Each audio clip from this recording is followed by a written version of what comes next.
Las cajas negras vimos que son muy eficientes para solucionar un problema específico. Un desafío de un programador es que tiene que resolver problemas diferentes y no siempre va a encontrar una caja negra para solucionar el problema. Es importante entender qué es el concepto de caja blanca. Es una función de la cual se tiene conocimiento sobre lo que pasa internamente. Son las funciones creadas por el programador. Si tenemos la función sumar, nos interesa tanto los parámetros que llegan, el tipo de retorno, pero también qué pasa internamente.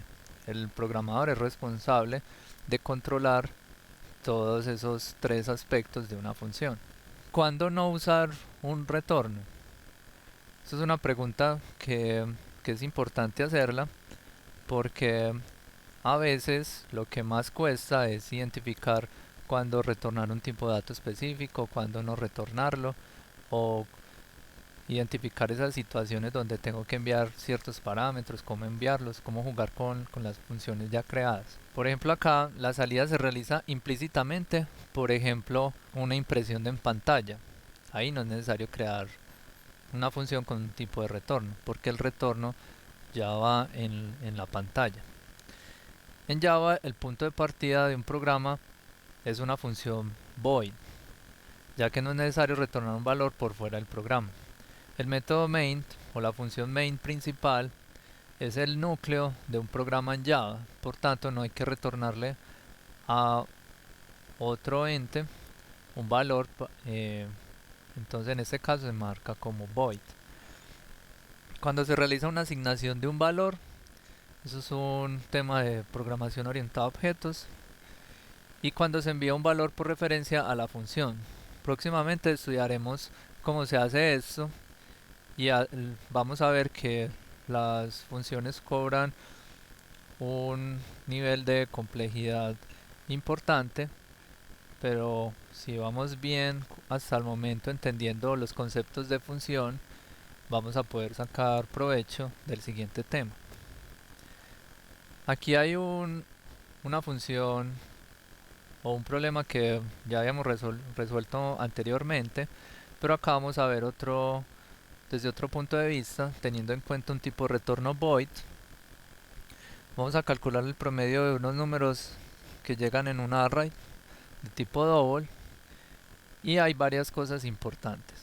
Primero, como es de tipo void, no hay retorno. ¿Qué quiere decir? Que para poder mostrar el resultado es importante utilizar la consola por medio de estas impresiones. Aquí se imprime el promedio y acá se imprime un mensaje de error en caso de que no se pueda calcular el promedio. También importante notar el uso de un ciclo for utilizando un double como el valor en el cual se van a asignar cada uno de los números que están en el array de datos. Y finalmente la forma de pasar el atributo que está esperando esta función. Sin declarar la variable, yo puedo inicializar directamente el array de esta forma, como un atributo que espera la función calcular promedio. Vamos a hablar sobre otro concepto que habíamos revisado anteriormente, que tiene que ver con los casting implícitos entre datos. Recuerden que un casting es la posibilidad de convertir un dato compatible en otro. Teniendo en cuenta la compatibilidad presente entre algunos tipos de datos, es posible realizar casting implícito al realizar el retorno de una función. Esto también se puede aprovechar con los parámetros de una función. Vamos a ver cómo se hacen con parámetros. La función dividir, que es una caja blanca muy sencilla, A dividido B. Aquí hay que tener en cuenta, por ejemplo, tener presente qué va a pasar cuando B sea 0, tener en cuenta los parámetros que son de tipo double, y miren que aquí en este ejemplo se le está pasando unos valores enteros. El número 1 y el número 2 son valores enteros. Aquí se hace la validación de que el 2 sea mayor que 0 para que no haya problema con la división y finalmente se hace la división. En este caso hubo un casting implícito. Se pasó un entero a su equivalente en double. ¿Por qué puede pasar eso? Porque un double es de mayor capacidad y puede guardar a un entero. Algo similar pasa con el valor de retorno. Si esta función ya la cambiamos su firma para que reciba dos números enteros, igual una división, lo más probable es que me va a generar un número racional, o sea que no cabe dentro de los enteros. Lo más adecuado sería marcar la función como un retorno de tipo float. Cuando se presenta el casting implícito, cuando yo creo una variable de mayor capacidad, en este caso un double, le paso los valores n1 y n2 que son enteros para cumplir con la firma, y el resultado, que es un float, se va a convertir por casting implícito a un double de esta forma. Ya simplemente imprimimos el resultado. La recursividad se presenta cuando una función se llama a sí misma. Se debe tener precaución en garantizar que la función termine. Siempre debe tener tipo de retorno diferente de void. Consume muchos recursos y se realizan muchas invocaciones, requiere de un algoritmo optimizado y probado, pues puede generar loops infinitos.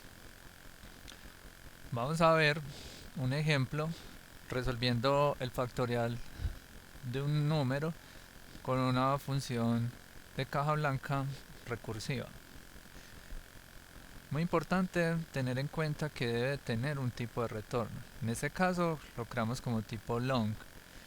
Y el factorial recibe el número del cual quiero calcular el factorial. Muy importante tener un criterio de finalización. Sin esto, la función recursiva se queda invocando infinitamente y se produce un desbordamiento.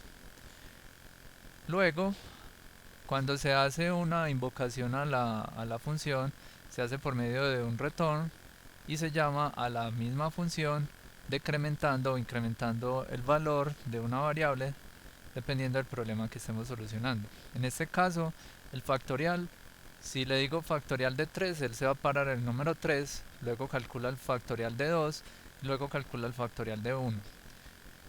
Y cuando llega a 0, se retorna al 1, en este caso el 1 no afecta al resultado. Teniendo eso presente, este problema cumple con todas las condiciones para representarse con una función recursiva. La recursividad normalmente es exigente y por eso es muy probable que se generen errores en tiempo de ejecución, porque pueden haber casos especiales, si no se han tenido presentes previamente, que puedan afectar el resultado, ya sea en un ciclo infinito o con resultados inesperados como resultado de la ejecución. Para invocar la función factorial se hace de la misma forma que hemos hecho anteriormente.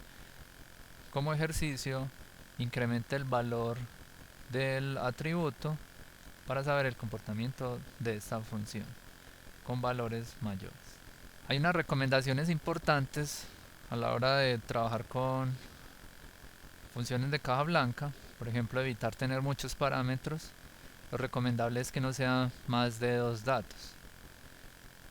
Esto es sacado del libro Clean Code, donde dan recomendaciones para optimizar los programas. Y recuerden que es una preocupación que debe tener un programador. El nombre no debe tener espacios, no debe ser un número o empezar por un número.